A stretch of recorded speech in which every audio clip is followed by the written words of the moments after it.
টলিউডে জোর গুজব, আবার প্রেমে পড়েছে রাজ চক্রবর্তী। তার নয়া গার্লফ্রেন্ড নাকি শুভশ্রী। টলিপাড়ার বাতাসে শোনা যাচ্ছে অভিমান ছবির শুটিংয়ের সময় দুজনকে একসঙ্গে দেখা যায়, এমনকি পুজোর পর তারা একসঙ্গে বিদেশেও ঘুরতে যান। আরও শোনা যাচ্ছে সব ঠিক থাকলে নাকি সামনের বছরই গাঁটছড়া বাঁধতে পারে পরিচালক নায়িকার নবজুটি। তবে এই নিয়ে মুখে কুলপ রাজের। মিমির সঙ্গে ব্রেকআপের পর এবার কি হবে শুভশ্রী?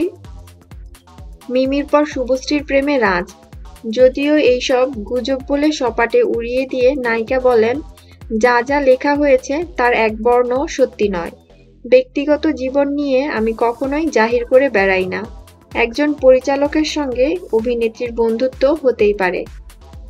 একটাই কথা, যা ইচ্ছে লেখা হোক, এজন্য আমার মনোসংযোগ নষ্ট হবে না। পরবর্তী ছবির জন্য আর কিছুদিনের মধ্যেই অস্ট্রেলিয়ায় উড়ে যাচ্ছি। আপাতত সেটা নিয়েই ব্যস্ত থাকব।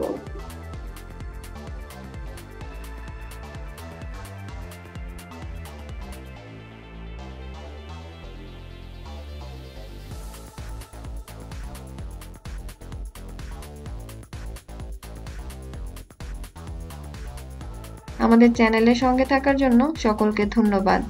বিনোদন জগতের আপডেট নিউজ পেতে আমাদের চ্যানেলটি সাবস্ক্রাইব করুন। লাইক, কমেন্টস এবং শেয়ার করতে ভুলবেন না।